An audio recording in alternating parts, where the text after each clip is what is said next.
Broadcasting from the business capital of the world, this is the Podcast Business News Network. Welcome back, everybody. Love having her on here because she gives us clarity with this thing that we have on our head here called our brain and what's going on within it, and how we can kind of navigate life a little bit easier. And this all comes courtesy of a wonderful center that she has created in Massachusetts. New Beginnings is the name of the center, where she's got an amazing team that offer mental health guidance, support, and so much more. And we're going to dig into your emails today and so much more with our Diamond of the Decade. Sherri and Alexandrovich is back with us. How you doing today? I'm doing okay. How about you? Very well, very well. I love when we Okay. get together. I learn. Like, I am the smartest person in the room after these podcasts. Like, I walk around acting like I know what I'm talking about many times. And that's because of you and the insight you bring. Thank you. Got some emails. Can we jump into those? Yeah, absolutely. So instant feedback, steve@gmail.com. Best way to reach us. This is from Crystal in Las Vegas. And she says, I heard you talk about parts of our personalities. Can you explain that further? Parts of our personalities. I think we skimmed that like weeks ago. Mhm. And we're not talking about multiple personalities. We're talking about the different parts that we have within our personalities. Can we identify those parts ever? I wonder. Well, so what we're referring to when we talk about the different parts of our personality or our how we're made up is really, we're delving into kind of that like that inner child work, right? That dark side, our shadows, the parts of us that we don't always necessarily embrace but find ourselves easily triggered by in other people. And typically when we find that it's generally something within ourselves that we're not feeling that we haven't embraced. And so I think I had mentioned the book Debbie Ford. Actually, I have the book sitting right on my desk right here, Dark Side of the Light Chasers. And I always refer back to that book a lot when I'm doing a lot of that compartmental work with my clients about ourselves, and how do we kind of go back and look at all of the parts of ourselves, because we're multifaceted. We're not just made up of the good things, but we're also made up of other things that, maybe our personalities might be a little bit moody, or maybe we might have a depressive feature or overly anxious feature, or we tend to be a little bit grumpy on certain things, or not resistant to or open to change. So it's really, it is kind of taking a step back, taking a breath, and just really looking at all of the parts of ourselves, not meaning, like you said, not meaning multiple personalities, just meaning that we are comprised of so many different parts of us, of who we are.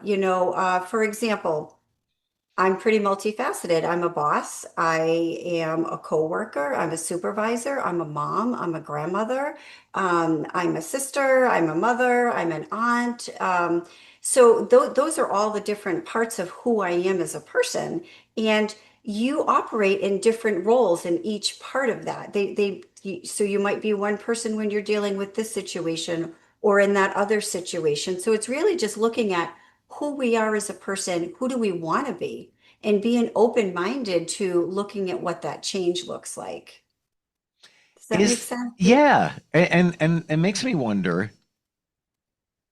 are we being us in those different situations? Like, for example, as you said, a mother, a sister, a boss, et cetera, et cetera, et cetera. Hmm. When we're in those different situations, it's reasonable to think that we're not going to be the same, act the same as a boss as we would as a sister. It's going to be different. It's going to be maybe a different version. Mm-hmm. Are we really being us in those situations? Is it really us, or are we putting on call it a mask? So what the immediate word that comes to mind when you say that is authenticity. Okay.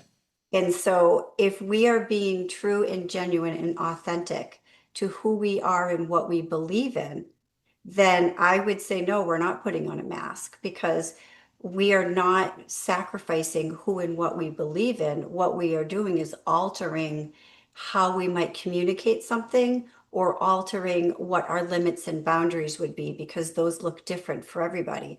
When I'm parenting my 11-year-old grandson or when I'm having a conversation with my 33-year-old daughter, right? So I'm a mom essentially in both of those scenarios because I've adopted my grandson. But I mean, aside from the age difference, there's different things that how I would present. And it's the same thing even when I'm dealing with my grandson, who's again my son, Hmm. and my grandchildren who are just my grandchildren.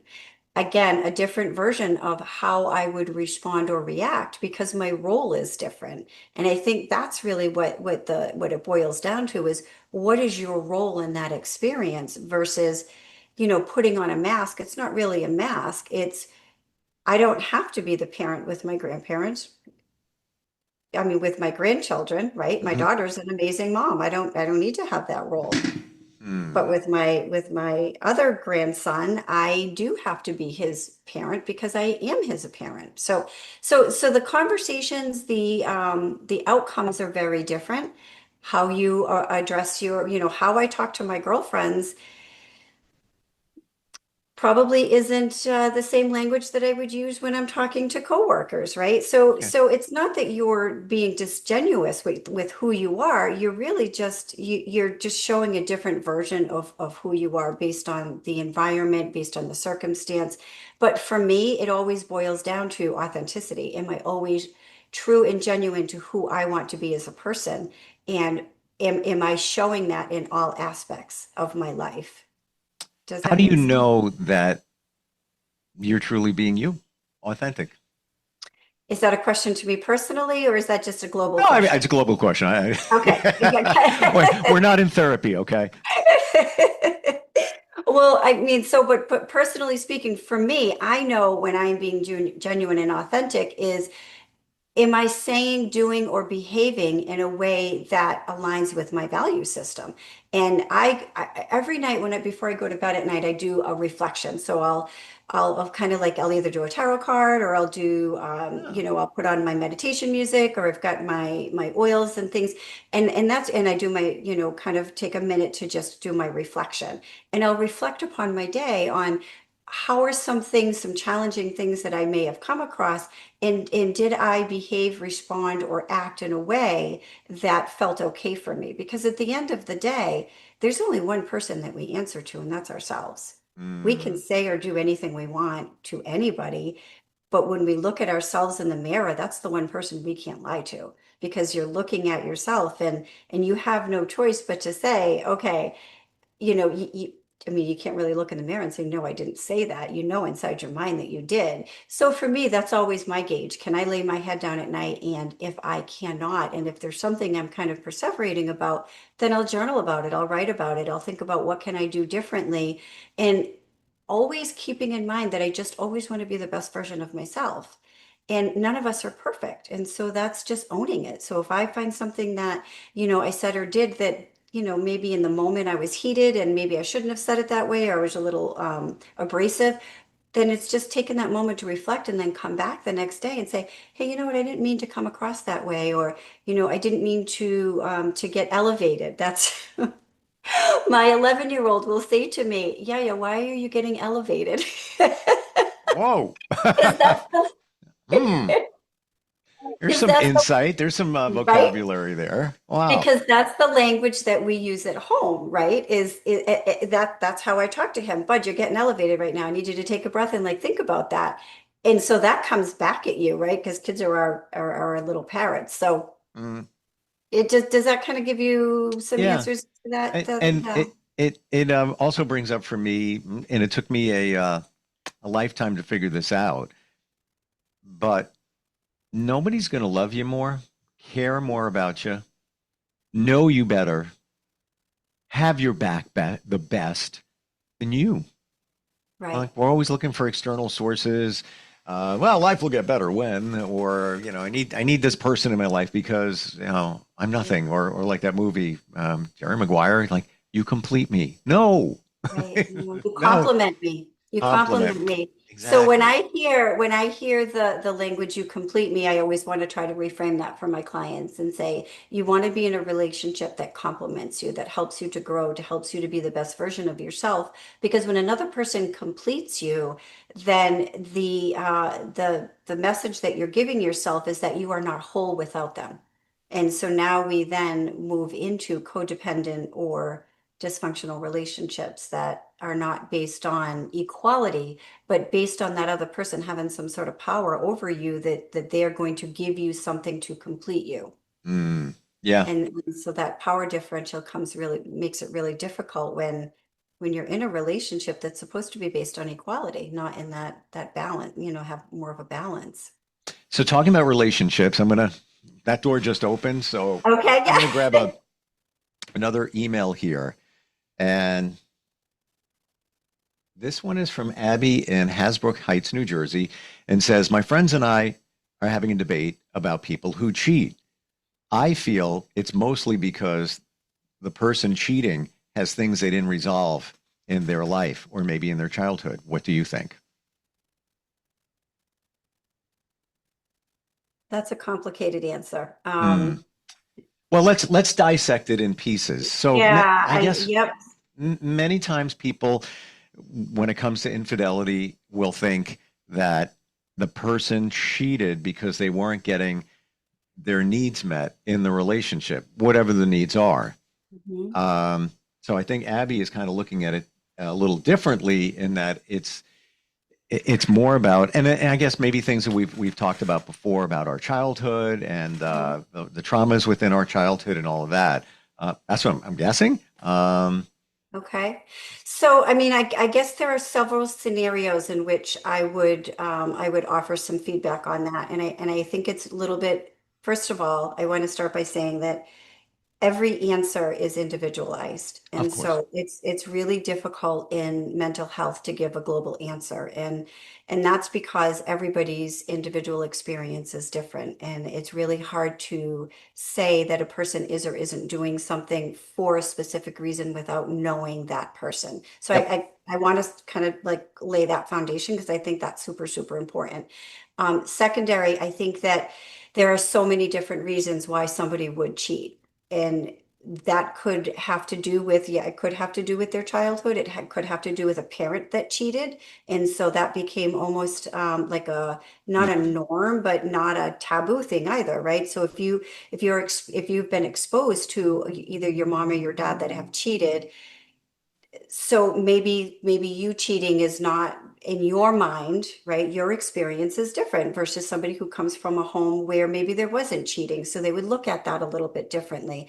You never know what's going on in somebody's life to be able to say, I mean, you would think that somebody has the perfect life and the perfect home, and but like you were saying, needs being met, that doesn't necessarily mean intimacy for right. needs. Could mean emotional needs. It could Sure. be that there are other things that they're not getting from their partner. And not that it's okay to stray outside your marriage, because you absolutely should be having these conversations with your partner. But that's just a really hard question to kind of give a global answer to. So Well, okay. So I'm curious, uh, based on okay. your experience Hmm. and maybe working with people that have maybe couples or individuals where infidelity uh, was part of a session. Could you say, a percentage, not scientific, where it ties back to a childhood situation? I don't want to use labels, but the things where mommy issues, daddy issues, and that was potentially the fuel for what made them stray. On a scale from 1 to 10, 10 being yes, that's it. Obviously, it's not because every situation is different. Yeah. What do you think it would say? Again, not Yeah, scientific. I think that there is a possibility that if your needs were not met and you're always seeking that approval from either a male figure or a female figure, depending on what your current gender is or what your deficit is in your relationship with your parent, yes, I mean, there is a possibility there. I could imagine a scenario where, say, let's pick a wife who didn't really get the love and comfort from their father. And then would they then seek out that they would need to have that attention? Yeah, Yes, that is a possibility. There's sure. also so many other things that go along with that, right? Diagnoses, bipolar, there's all of the different mood swings that go with that. And part of that disorder in itself is the promiscuousness. And so that's a component of bipolar. And so that's why when I say to you, there are so many answers that Mhm. I could give you. And I don't want to give misinformation or misguide somebody because I never think that anything is that simple. But yes, I mean, I think that there are a variety of different reasons that could play a role in whether or not somebody goes outside of the relationship. Now, having said that, I want to be clear that I'm not condoning that. So Yes. I'm not saying that that's okay, that you have a reason, you have an excuse, and that that makes it okay.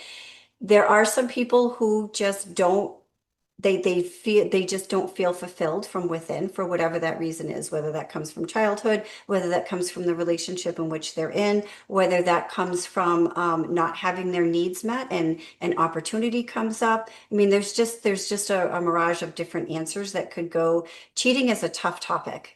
Mm, I've done some couples work with people who, one, there's been infidelity in the relationship, and it's challenging. It's challenging for both partners because one partner is, if they are genuinely sorry and they want to change and it was a one-time thing, getting their partner to then trust them again is the bigger issue. And so dissecting into the why, I have found, and a lot of the literature will support, the why is not really as important.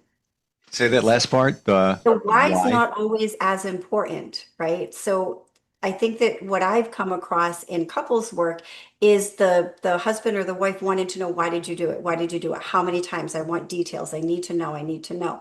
And I will always like push back and say, um, so what is the outcome that you're hoping for when we explore that? So if we ask how many times or what are the details or what was the reason, what is the anticipated outcome, right? Because knowledge is power if we're using it in the right way. Sometimes, and this has been a pretty big topic with somebody that I supervise, is sometimes we just can't unhear or unsee things. And so always keeping Mm, in mind what is going to be that topic and what is the information that you're going to hear and how do you get past that?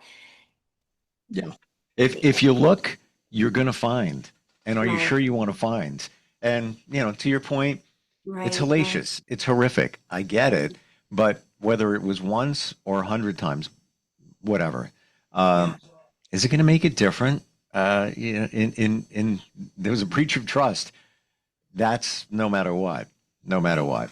Um, Right. And some people, in just my own personal cases that I have had,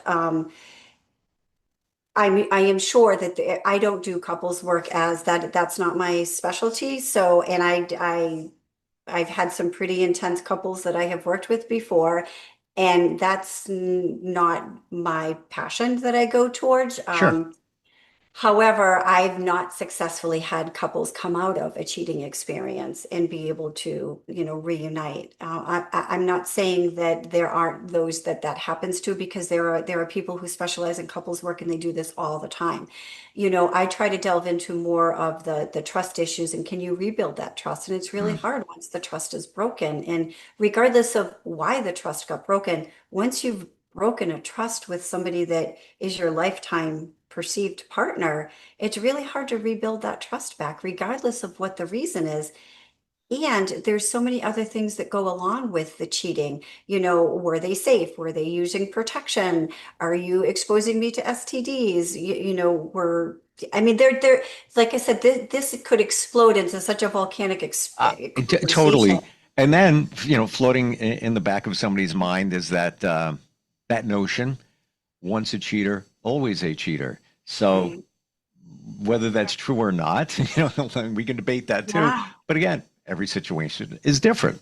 And I do know of, people who have made mistakes when they were younger and they've not ever repeated those mistakes. 30, 40 years have gone by and they've had a situation where they've cheated.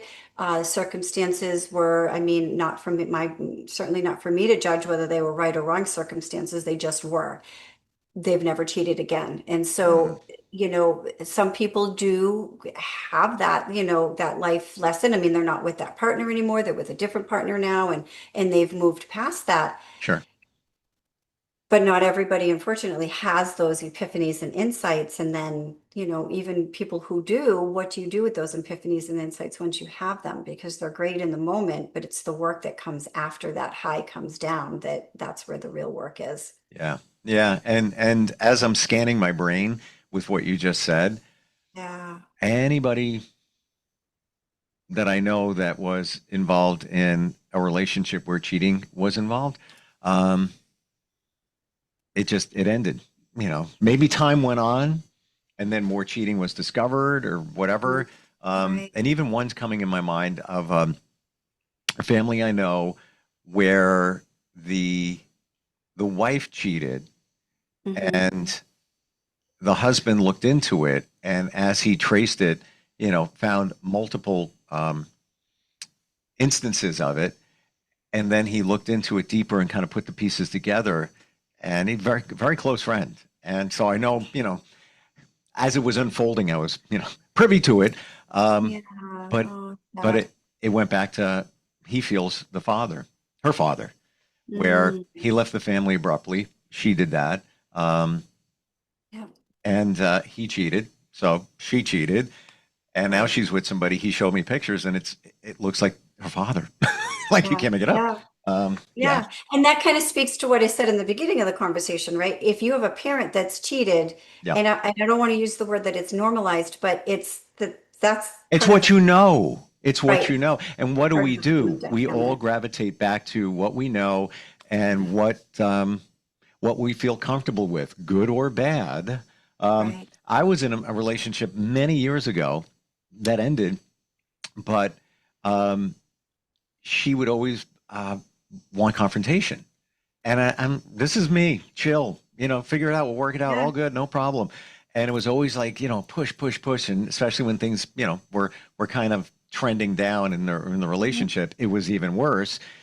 And then I just did some soul searching, and then I thought, oh, her father was abusive, Hmm. and that's what she was comfortable with. Going back to that, Right. So the chaos becomes the norm. And we did right? a little bit of a segment on that when we were talking about trauma, is that when you are your nervous system is always on alert, and that's how it's been conditioned, and that's been your upbringing, that when there's calm, you're always waiting for the other shoe to drop because you don't know what to do with that calm because that's not how you were raised. That's not the Yep. experiences that you've had. So when your body is always on that high alert, it needs to be on that high alert because sometimes just calming down and sitting still means a couple of different things. One, I'm thinking, and sometimes thinking is scary for people. Mm. Two, I'm kind of stuck looking at some of my own problems because now I'm not fixating or worrying about somebody else's problems. So when we're pointing the finger out, we're not pointing the finger in. And we're not looking at ourselves because we're always so heightened and looking for other people's faults, because to look in the mirror and think about the faults that we have from within sometimes are really hard for people to do. And so Hmm. they Well, perpetuate that argumentative chaos. like they say, when you point the finger, what do you got? You got three Yeah, fingers pointing back at you. And exactly. I did an exercise with a group that I'm in Hmm. a few months ago where it was actually a little uncomfortable. We went around the room and we were identifying pros and cons with each man in the room, in the men's Yeah. group. Yep. Um, and then after it was done, it was revealed, yeah, all those things that you were pointing out in that other person, you're talking about yourself. I was like, ah. Oh, wait. So, you know what that is, right? Those are your Scary. problems. That's what that is. Well, Scary. yeah.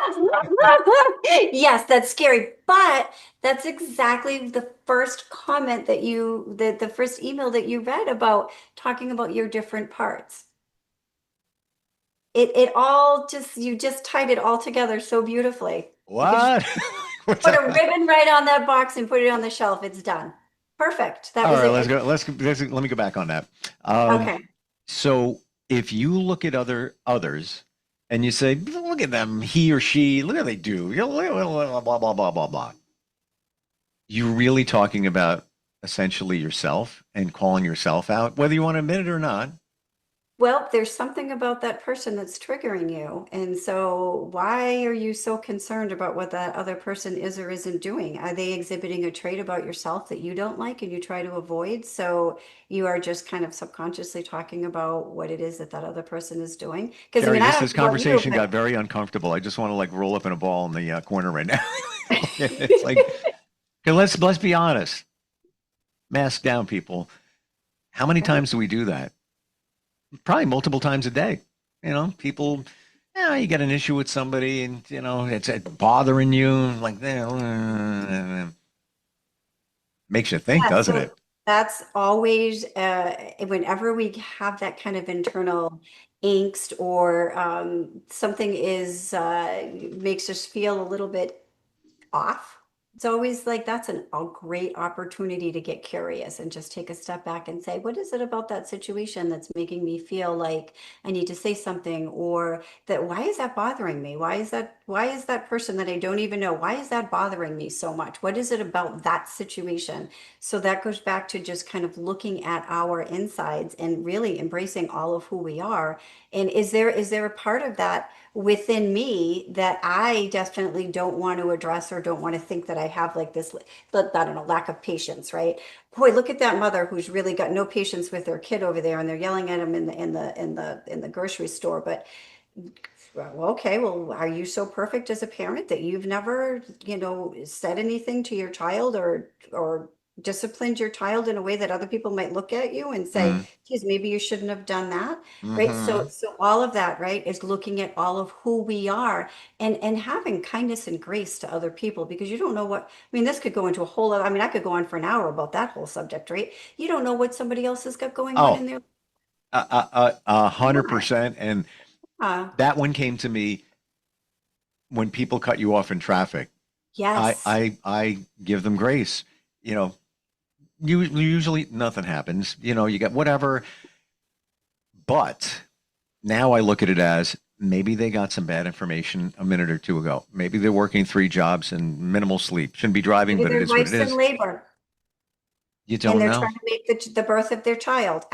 Absolutely. And You and don't that know. all right, exactly. And all of that goes towards just really having some grace and some patience with yourself and with other people. Because as much as you've got stuff going on internally, so does the rest of the world. And so it's just having that moment to take that breath and say, what is it about that that's bothering me? And maybe think twice about the intentionality before you say it. And I do a lot of that with communication work and with my clients is, what is your intention for saying that? What is it that you felt like you needed to address in that moment? I mean, I, there are people who are just really in tune with what's going on around them, and there are other people who necessarily aren't as in tune. But just Mm. being kind and graceful because you don't know what that other person is experiencing. And again, why is it bothering you? Right. I What's say the that big deal? all the time. I'm like, Why, I why are don't, you giving that person space in your brain, free yes, rent, so that you yes. can complain about them, even to yourself? Yes. Like, Yes. I've I done say it. that I all the hate time. I'm like, myself for it. I don't want to hear it. Like, listen, I'm not interested. My brain does not want to ever look at the negative of anything. I just kind of feel like there's so much chaos with running the clinic and having that many clients and that many employees that when I am in my personal life, I just don't want the I don't want I'm not interested why somebody's clothes don't match or what they're eating or how I just want to like look at the sky or the flowers and just, be positive and look at the wonderful things in life versus focusing on what somebody is or isn't doing that doesn't affect me or impact me. Yeah. Hmm. Lots of thinking to be done for us all after this podcast Yeah. concludes. Like, it's almost kind of uncomfortable. Like, start thinking about the things you think about other people. Yeah, Yeah. and Right. then now hold the mirror up. Um, so, how Yeah. about another? Another Sure. email. Ready? Okay. This one is from Kelly, who is in St. George, Michigan. She says, my son has social anxiety. It seems to have developed in the last year or so. He used to be very outgoing. Now he's much more isolated. What can I do? So I'm curious of her son's age because that Hmm. alters the feedback that I have. And so Okay, if good point. because that I would just kind of give some different advice. The first thing that I would suggest is that she gets a therapist for him, Sure. because regardless of what his age is, if he's having some social anxiety, then clearly there's something that he needs to work on. So my first step would say, get him on some wait lists for some therapy, contact his PCP. And talk to his pediatrician about whether or not he might need, depending on the severity of his social anxiety, he might need some sort of medication. He might need an anti-anxiety. Again, really hard to say what type of medication would work because I don't know the child's age. Guanfacine seems to work relatively well for the younger kids with anxiety. There's Selects. I mean, there's just a mirage of different medications, really depending on the age of the child. I would also want to know, did something happen? Right? Hmm. If it just happened a year ago, was he being bullied? Did something happen? Did that scared him?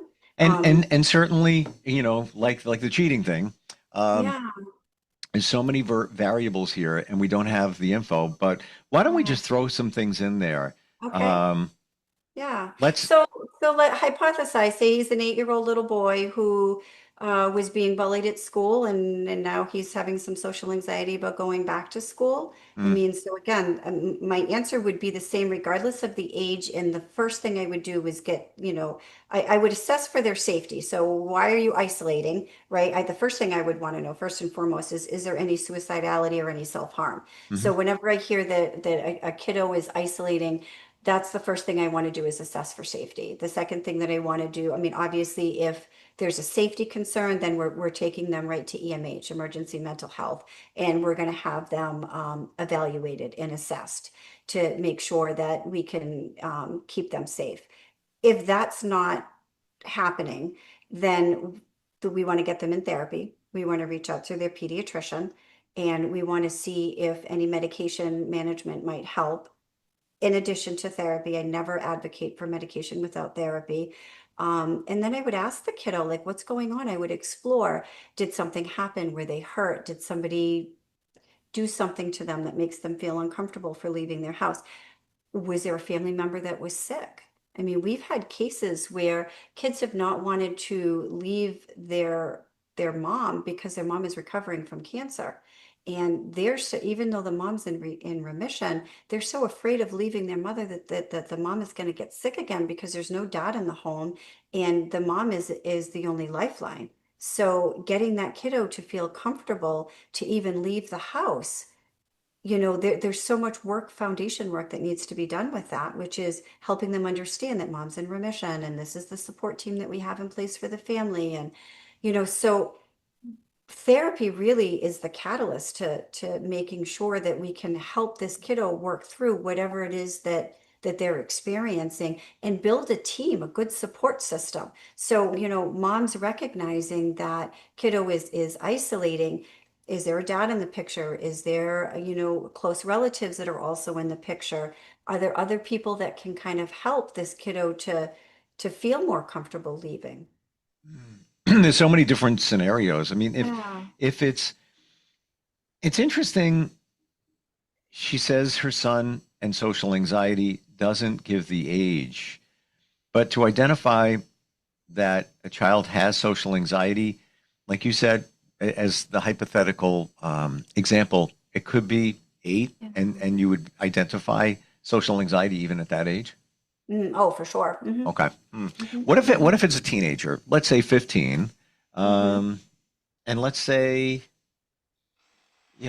parents are getting divorced. Could Hmm. that translate into social anxiety? And if it did, So big. social anxiety is more having this fear of being out in places. And so usually typically if you'd see mom and dad are getting divorced, maybe some isolation, some depression, some anxiety about mom leaving or dad leaving, or what their life is going to look like if there's just a big, financial disruption, and we have to sell the house, or the kids are being split between two parents. So that but the social anxiety piece of things is you're feeling anxious when you're out in public. Mm. So socially, usually there's a reason that you're not wanting to go either to school or not wanting to go out and play with your friends anymore. I mean, could be attributed to the divorce.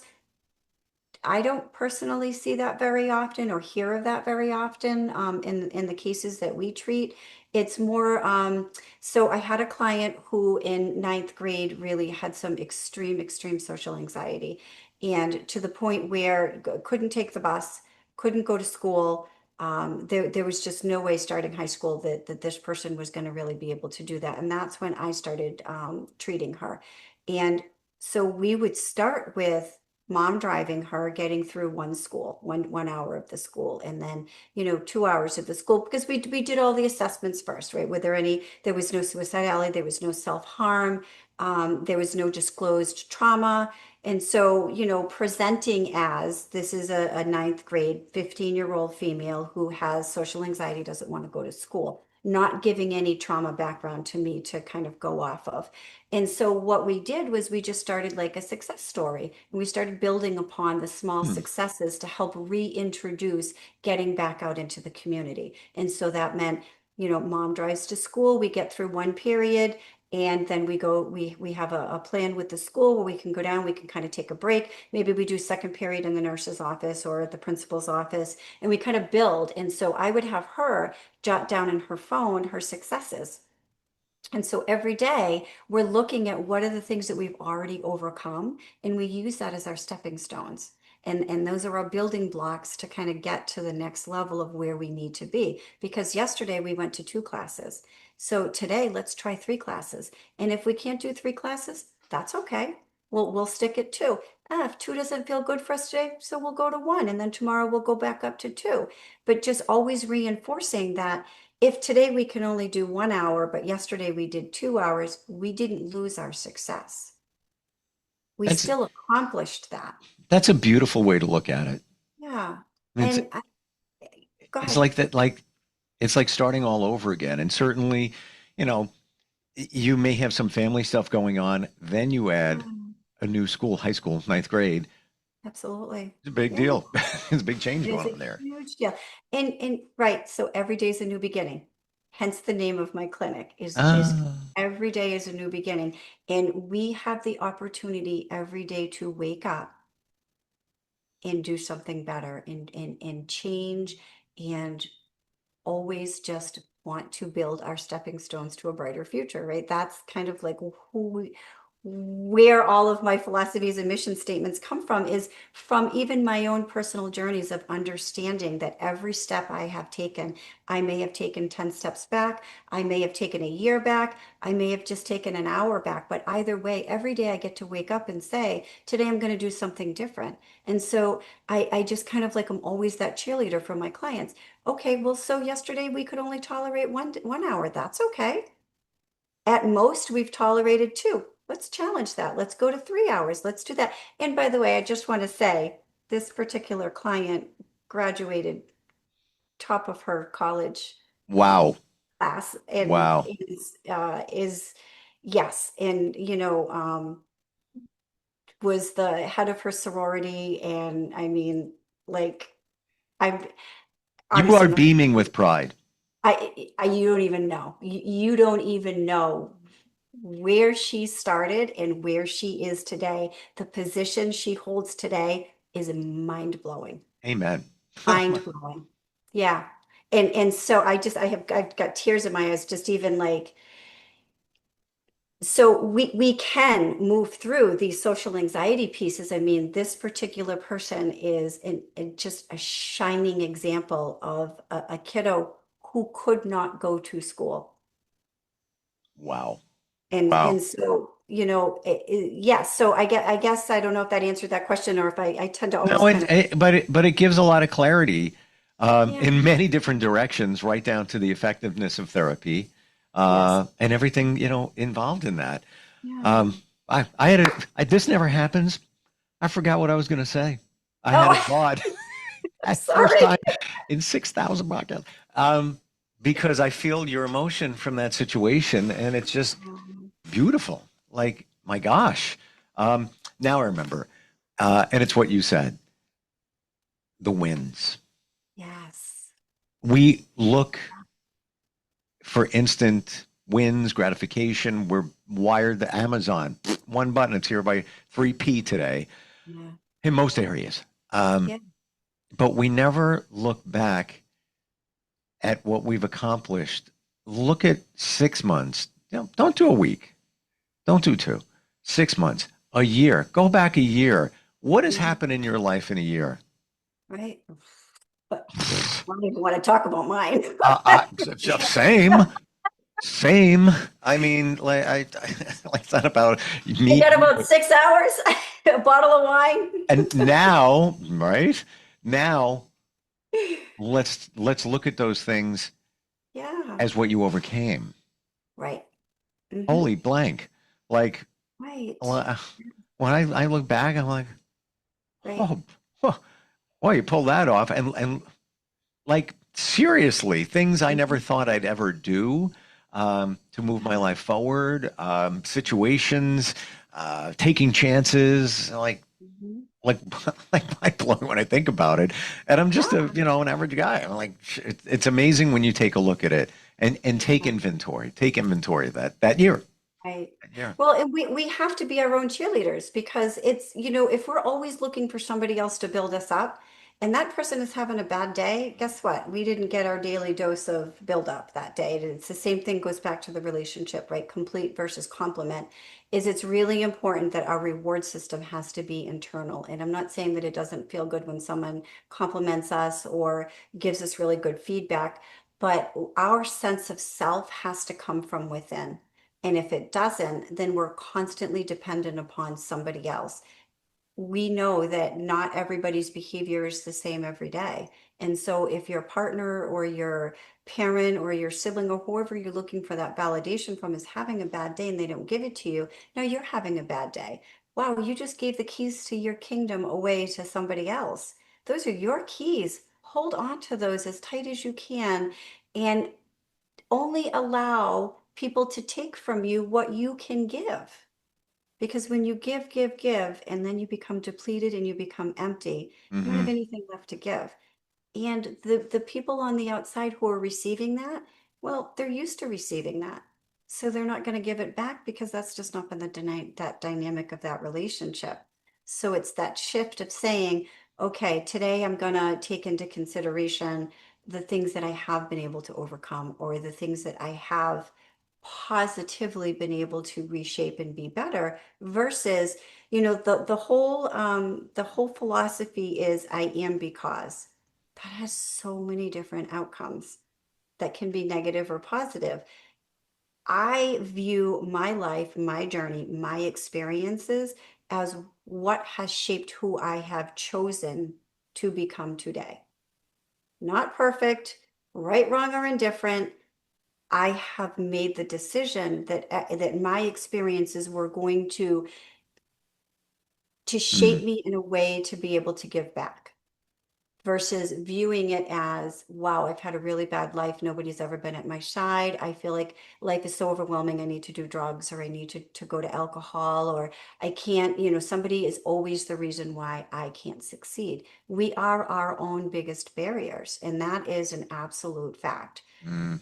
There are other people that weigh heavily and environmental things that weigh heavily and finances weigh heavily, but we can persevere. I mean, we can kind of get to that next place by just acknowledging and believing in ourselves.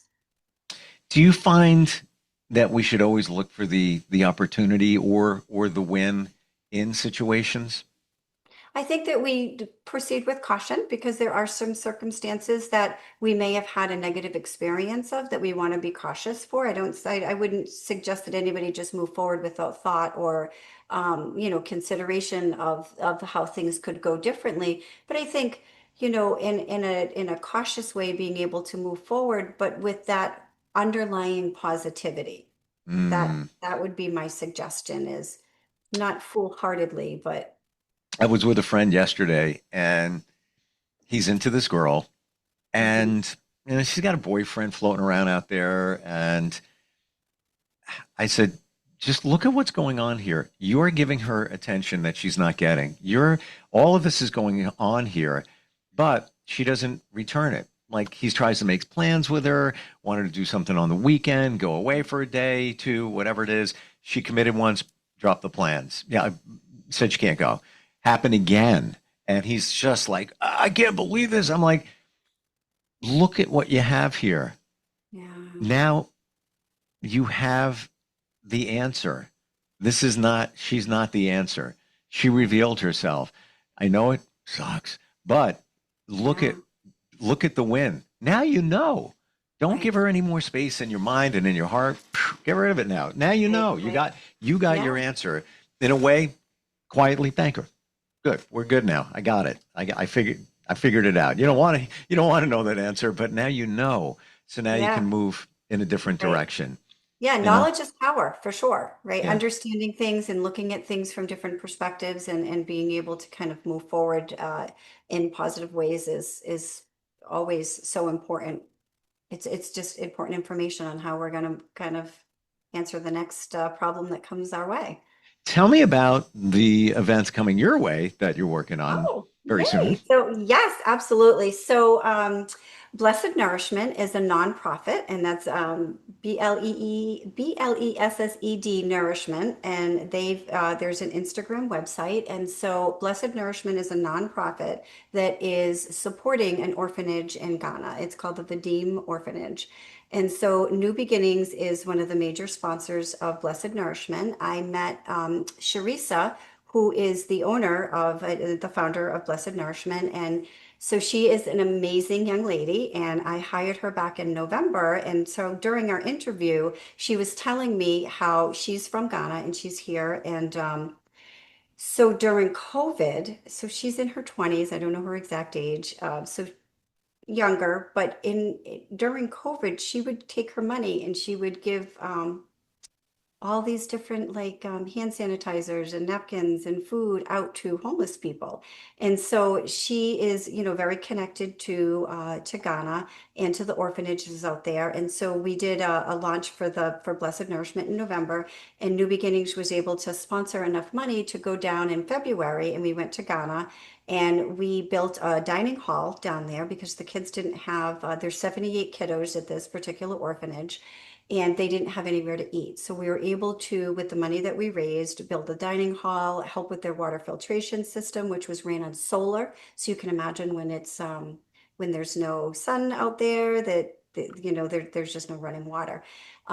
We were able to go down, and New Beginnings started a scholarship because in Ghana, your education is free up until you hit high school, and in high school you have to pay for it. So the kids at the orphanage can't always afford to go on to high school. So New Beginnings has started a scholarship, one male and one female for the top students, and every year we'll do that. We also were able to bring down nurses and doctors to do vaccines and eye vision and hearing tests and be able to provide whatever the kids needed that was the result of the visits and the exams. My grandson went down and he was able to read to the kids at the elementary school. We brought down school supplies and backpacks and uniforms. We're starting a music program down there. And so this year we're doing a gala, which is going to be August 16th. It's a Saturday night. It's at the AC Hotel in Worcester, and you can go onto Eventbrite. It's listed there. So that it's a week from this Saturday coming up. So Wow. less than 2 weeks away. All of the proceeds are going to go towards, so this year's 2025 goals are to build two bathrooms, a boys' bathroom and a girls' bathroom. And right now, they shower outside. And Wow. with, Beautiful. yeah. What what inspired you to help people of this country, that country? So I've always had a passion for helping people, and I'll tell you when I met with Sharisa and she was just talking about the lack of services, the lack of resources, the kiddos and what they need, and how just how deplorable the conditions of these orphanages are. And honestly, I didn't even really have a true understanding until she gave the slideshow at the launch back in November of 2024 of what the conditions. I mean, these kids are sleeping on the floor with blankets, and the bedrooms are very small. Obviously, there's no fans. The bunk beds had to be destroyed because of bed bugs. So we're working to try to get metal bunk beds built. And so when we went down there, so if you go onto the Instagram Blessed Nourishment or even onto Eventbrite, there is videos of when we went down there and what the conditions of the orphanage look like, the things that we were able to give to the kiddos. Do you know that, I mean, I had got them little goodie bags, like fun stuff, like outside of the school supplies that we had sent. And so one for each of the kids at the orphanage, and it was filled with like bubbles and color books and crayons and just kind of like fun things. One of the kids was drinking the bubble solution because they'd never seen bubbles before. They'd never seen bubbles before. Like Wow. the Wow. if the conditions of the orphanage are indescribable.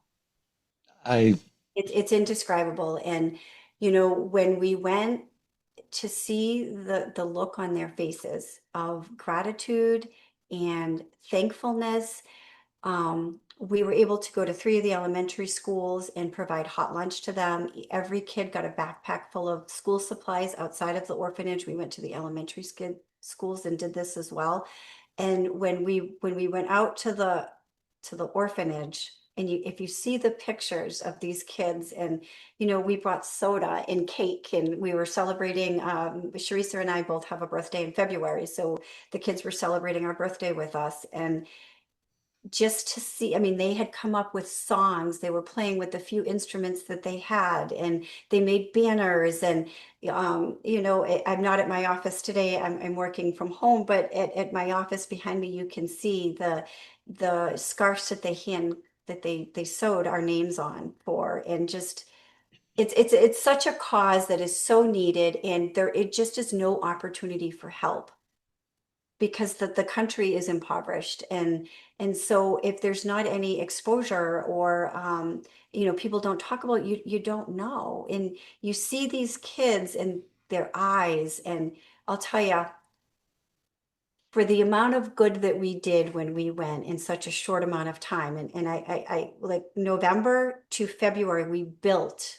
a dining hall just in those few short amount of months. The people down there were able to, the workers, to just get that done. And we did the ribbon cutting with the kiddos, and then to leave. And as much as you feel like, wow, like I did so much good, and we brought so many things down there. And then these kids are sleeping on the floor, and you're going home to a bed.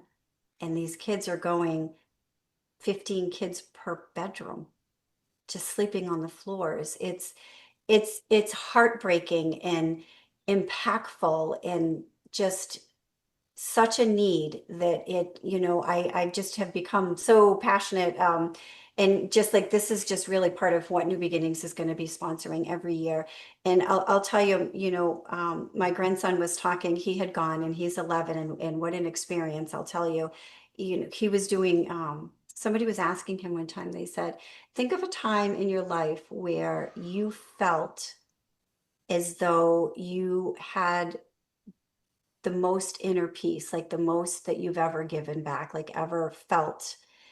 And without hesitation, I mean, and this was just a month ago, he said, when I went to Ghana, when I went to the orphanage, and the work that we this did. is an 11-year-old. An 11-year-old. This is an 11-year-old. And he was like, cannot wait to go back. Like, he just cannot wait to go back. We just did a clothing drive 2 weeks ago.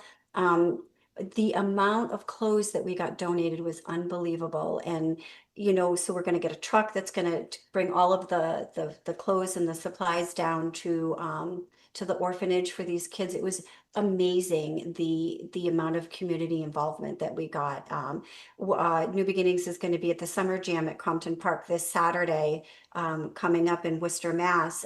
Crompton Park does a summer jam every year, and we're going to be there because we're supporting the community with that, but we're also going to be there giving away backpacks and school supplies. And so for anybody who wants to come down and even give a monetary donation, regardless if it's $1 or 50 cents, you're going to get a ticket to win a raffle for a $30 Walmart gift card. So just trying to really encourage people to come down and donate. And if you're from out of state and you can't come to the gala, go onto the Blessed Nourishment website, and you know, there's links on there where you can just donate. And what I want to do is I'd like to get together with on the Blessed Nourishment website is we want to kind of do like a thermometer, right? Because the cost of the boys and the girls bathrooms and what we're going to build, you know, just so that people can see where the, you know, how much money that we're raising and where it's going, and then be able to show the pictures of the outcomes of everything that we've been able to do there is just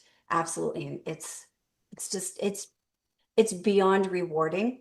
I can't even like, I can't even put it into words without crying. It's It, like it incredible. is what moves your life forward to give Yeah, to others, to help others. And many of, it's not that many of us don't want to, we don't realize how it's going to impact, but also impact us, yeah, what it's going to make you feel like, how it's going to change your life, to give back to others. I mean, just holding the door open for somebody, you're walking out of a convenience store, little things sure. like that. Um, Yeah. just be Yeah. kind. Be kind. Be kind to Oh, it's yourself too. free. It's free. It's free It's to be free. kind. It's free. Yes, Mm. absolutely. And so anybody that wants to kind of be part of this Blessed Nourishment, you know, the foundation to kind of help with the orphanage would be so amazing to be able to give these kids. Can you imagine these kids be, oh my God. So when we unfolded the dining hall, we had sinks installed, and these kids were playing, they don't have sinks. They were playing in the water. They didn't care about the picnic tables in the dining hall. And now they can eat when, you know, when it's not raining out. You know, when it's raining out, they can have somewhere to go to eat and not have to sit at their desk. The sinks were like, oh my God, the running water, and for them to we have videos of them just playing in the sink. It was unbelievable. And so to be able to build bathrooms where they can have two showers, two sinks, two toilets per gender. I mean, and that's really our big goal for this year is to be able to give them that Mm. sanitation, which would be just incredible. Sad what we take for granted. Yeah. I'll tell you, my 11-year-old came back just with a whole different perspective Mm-hmm. for Mm-hmm. sure, because it's a very different experience. I can I It, can't understand what that condition is like, but I have been to the Caribbean, and Mhm. have worked there and have supported some organizations. I brought pencils with me. Yeah, OMG. Like yeah, it was yeah. like Christmas times a million all over again. A Yep. pencil. Like just, the gratitude. Erasers, pencil sharpeners, like you would not believe when we were handing out these supplies, the looks on these. Steve, so we brought hot lunch. These kids would either eat a portion of it or none of it to take home to their families. Just let that sink in for just a second. 5 years old, and you take 3 bites of your meal and you package it up and you put it in your backpack to take it home to share it with your family. Like, We are out of time, and I'm just going to say I'm kind of glad because you're going to make me cry. But, like, thank you for the work you do around oh, the world, with the center and abroad. Just amazing. I appreciate you, oh, thank you so much. I appreciate you. and just the insight. Even answering questions from viewers, listeners.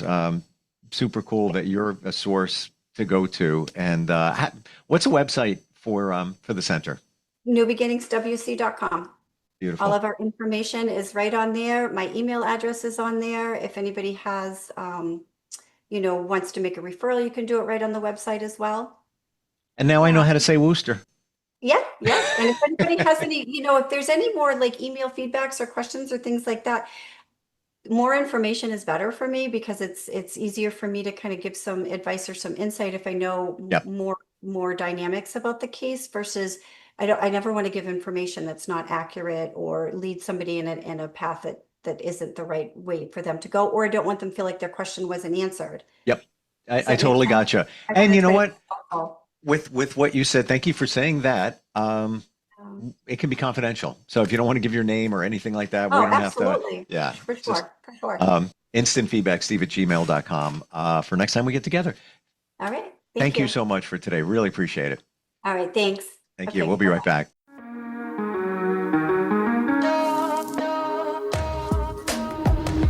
Broadcasting from the business capital of the world, this is the Podcast Business News Network.